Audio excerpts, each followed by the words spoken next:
Créé en 1973 par Isidore Partouche, le groupe Partouche est un groupe de loisirs français spécialisé dans plusieurs segments d'activités. Casinos, hôtels, restaurants, etc. Aujourd'hui, Fabrice Père, président du directoire du groupe Partouche, nous reçoit dans son bureau pour nous présenter les activités du groupe, mais aussi sa stratégie d'accueil de la clientèle chinoise. Monsieur Père, bonjour. Vous êtes le directeur du directoire du groupe Partouche. Merci de nous recevoir dans votre bureau.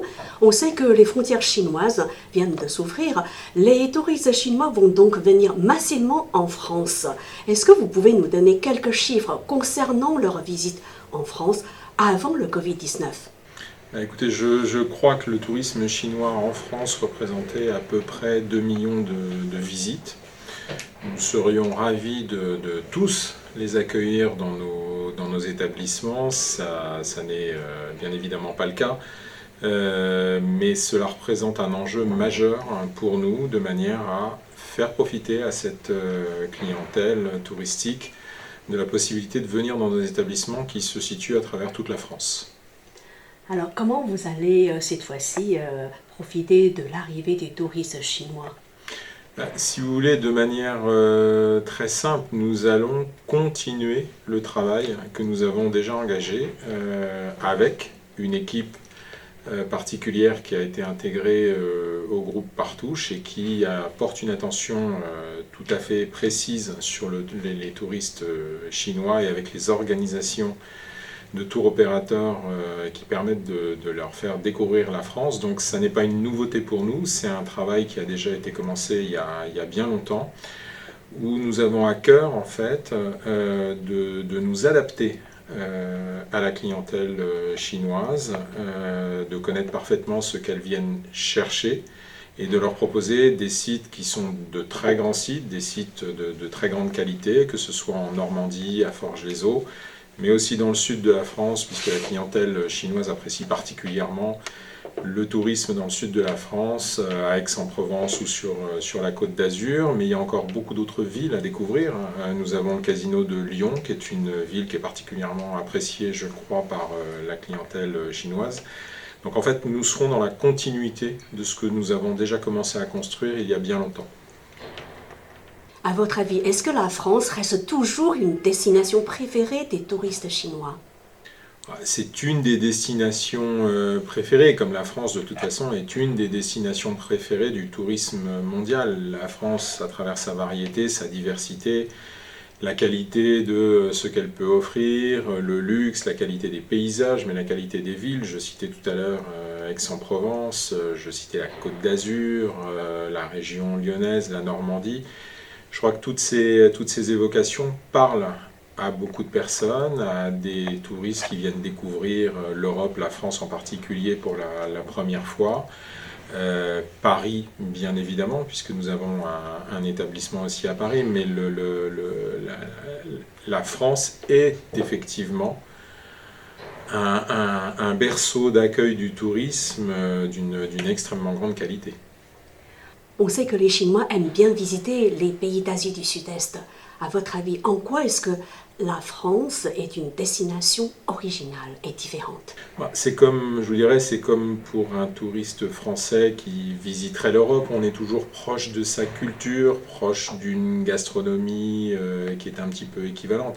Je crois qu'il y a une rupture culturelle qui fait tout l'attrait d'un tourisme, de changer totalement de région, de la même manière que lorsque j'ai visité la Chine, j'ai été moi ébahi par ce que j'y ai découvert et la rupture culturelle que je pouvais ressentir comme Européen, comme Français. J'imagine qu'en sens inverse, un touriste chinois ressent la même chose en venant visiter la France, ses paysages, sa gastronomie, ses découvertes, le luxe, la chaleur humaine qu'on peut avoir dans les relations qu'on découvre avec les habitants d'un territoire comme la France.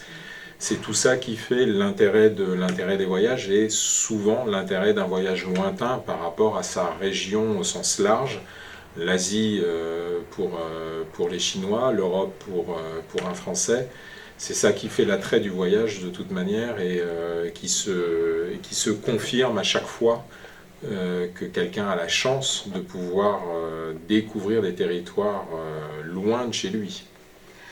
Eh bien, à quand remonte votre tout premier voyage en Chine? Mon premier voyage en Chine, c'était au début des années 2000, en 2004.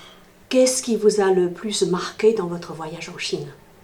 Ce qui m'a le plus marqué, alors j'ai voyagé dans différentes régions. Je dirais que c'est plus mon second voyage qui m'a le plus marqué, puisque j'y ai découvert l'immense ville de Chongqing, que peu de personnes connaissent, en tout cas peu d'Européens connaissent, à travers son foisonnement, une vie incessante, une vie trépidante.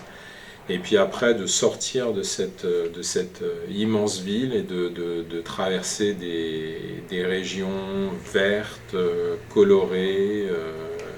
Voilà, c'était un voyage particulièrement enrichissant. Vous y êtes allé combien de fois?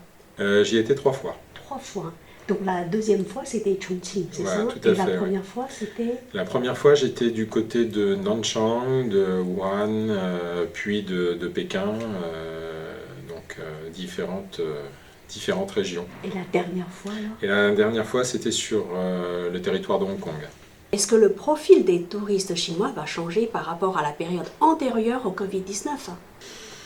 Ça, c'est une question un petit peu plus délicate. Est-ce que le profil des touristes a changé? Je dirais, je ne pense pas. Alors ça, c'est plus une vision personnelle.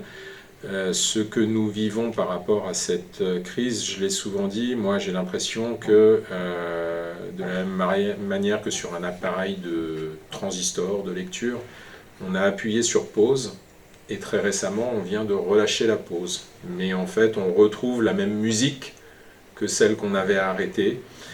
Et j'espère de tout cœur d'ailleurs que les personnes qui se sont un peu arrêtées dans une dynamique, dans les perspectives qu'ils avaient, vont les retrouver et vont pouvoir reprofiter et remettre, en tout cas, pouvoir reprendre le cours de leur vie, reprendre le cours de leurs rêves, parce que les voyages font partie du rêve d'une vie. Donc pour moi, il ne devrait pas y avoir de grands changements dans la nature des personnes qui auparavant souhaitaient voyager et qu'on va voir voyager après. Maintenant, est-ce que vous pouvez nous présenter en quelques mots le groupe Partouche, qui fête cette année ses 50 ans? Tout à fait, c'est une grande année pour nous, donc ça sera une très belle année pour accueillir des touristes qui viendraient découvrir la France et découvrir nos établissements. Le groupe Partouche est un des plus grands groupes européens et c'est le premier groupe français en termes de nombre d'établissements. Nous avons une quarantaine d'établissements sur le territoire français. C'est un groupe encore familial. Il est détenu par la même famille depuis 50 ans et j'ai l'honneur de le présider. Et un groupe qui est accueillant, qui a à cœur de satisfaire l'attente de ses clients. Et c'est ce que je vous disais tout à l'heure, c'est la raison pour laquelle nos équipes sont là pour nous expliquer parfaitement comment comprendre la clientèle chinoise, ses attentes, ses besoins, et de nous adapter pour recevoir le mieux possible cette clientèle qui vient de loin, qui est d'une culture différente et à laquelle nous souhaitons apporter la meilleure expérience possible. À présent, est-ce que vous pouvez nous présenter Punto Club à Paris? Le Punto Club, qui est notre établissement en fait sur Paris, à côté des Champs-Élysées. Le Punto Club, bien évidemment, pour rappeler le nom du jeu, qui d'ailleurs est particulièrement apprécié par la clientèle asiatique. Effectivement, quand je vous disais que j'avais été à Hong Kong, vous devez l'imaginer, c'était pour découvrir aussi Macao à un moment donné. Et quand on voit les établissements de jeux à Macao, le Punto justement est un des jeux phares, quasiment le principal jeu qui soit offert. Donc on a cet établissement et sur lequel justement nos équipes sont très présentes, puisque nous sommes basés à Paris. Donc lorsque nous avons la possibilité aussi de faire découvrir le Punto Club à la clientèle chinoise, nos équipes sont d'autant plus présentes sur ce site qui est à proximité de leur lieu de travail au quotidien. Tout à l'heure, on parlait de l'accueil des touristes chinois en France. Maintenant, j'aimerais bien savoir si votre groupe a une stratégie de développement en Chine continentale, à Hong Kong ou à Macao. Là, le Macao, comme d'autres territoires au niveau américain comme Las Vegas, sont des territoires, je dirais, beaucoup trop gros pour nous. Les établissements là-bas sont d'une taille absolument gigantesque par rapport à ce que nous savons faire et ce que nous pouvons faire. Je vous dirais que nous, la philosophie que nous avons adoptée, ça n'est pas d'aller sur ces territoires, c'est de nous mettre dans une situation, nos établissements sont véritablement différents, plus à taille humaine, etc., mais en fait de bien recevoir les personnes qui sortent de ces territoires pour venir chez nous. Donc on n'est pas dans une situation de venir sur ces territoires, mais à partir du moment où d'autres personnes, d'autres touristes viennent sur notre terrain, de leur offrir le plaisir de découvrir les lieux que nous offrons pour la qualité de divertissement que nous offrons, la qualité gastronomique que nous offrons, la qualité d'accueil hôtelier aussi que nous offrons, cet ensemble à l'échelle française, qui est une échelle beaucoup plus petite, cosy, et avec une attention par contre très particulière et un attachement de tous nos collaborateurs à apporter le maximum de plaisir aux personnes qu'on reçoit.